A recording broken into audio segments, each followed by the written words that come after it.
کیا آپ شدید ذہنی دباؤ، بے چینی یا ڈپریشن کا شکار ہیں؟ کیا راتوں کی نیندیں اڑ چکی ہیں اور دل ہر وقت نامعلوم خوف اور بیزاری میں گرا رہتا ہے؟ تو ٹھہریے، مایوس مت ہو جائے۔ آج ہم آپ کو قرآن پاک کی وہ عظیم الشان آیات بتانے جا رہے ہیں جو آپ کے اضطراب اور بے چینی کو ختم کر کے آپ کے دل کو ایسا سکون عطا کرے گی جس کی آپ کو تلاش ہے۔ ویڈیو کو آخر تک لازمی دیکھیے گا۔ محترم ناظرین کرام، آج کی اس تیز رفتار زندگی میں ڈپریشن اور ذہنی دباؤ ایک عام مسئلہ بن چکا ہے، لیکن میرے رب نے ہمیں بے سہارا نہیں چھوڑا۔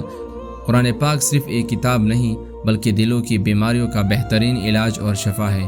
میرے خدا کا ارشاد ہے، اللہ بذکر اللہ تطمئن القلوب، خبردار، اللہ کے ذکر ہی سے دلوں کو اطمینان اور سکون ملتا ہے۔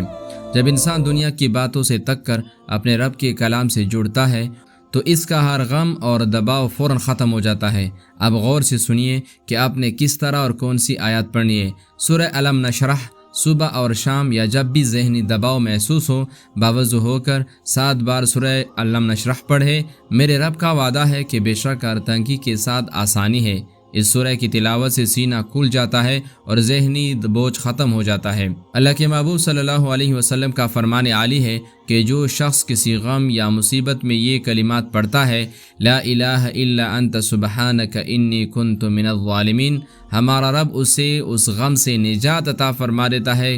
کثرت سے اس کا ورد کرے۔ اس کا طریقہ کار بہت آسان ہے۔ اول و آخر 3 بار درود شریف پڑھیں، ان آیات کی تلاوت کریں اور پھر پانی پر دم کر کے پیے یا اپنے سینے پر ہاتھ رکھ کر پھونک مارے۔ محترم ناظرین کرام، ڈپریشن کا مطلب یہ نہیں کہ آپ کمزور ہیں، بلکہ اس کا مطلب یہ ہے کہ آپ کا دل اپنے خدا کے قربت کا طالب ہے۔ جب بھی بے چینی بڑھے، فوراً باوضو ہو، 2 رکعت نماز پڑھے اور سجدے میں جا کر میرے رب کے سامنے اپنے سارے غم رو رو کر بیان کر دے۔ یاد رکھیے، جو سکون میرے خدا کے سجدے میں ہے وہ دنیا کی کسی دوا میں نہیں۔ اگر آپ کو یہ قرآنی وظیفہ پسند آیا ہو تو ویڈیو کو لائک ضرور کریں اور اپنے ان تمام دوستوں اور عزیزوں کے ساتھ شیئر کریں جو کسی بھی قسم کے ذہنی دباؤ یا پریشانی سے گزر رہے ہیں۔ مزید مبارک احادیث اور وظائف کے لیے ہمارے چینل کو سبسکرائب کرنا نہ بھولیے۔ اے میرے رب، ہم سب کو ذہنی سکون، اطمینان قلب اور ہر بیماری سے شفا عطا فرما۔ آمین یا رب العالمین۔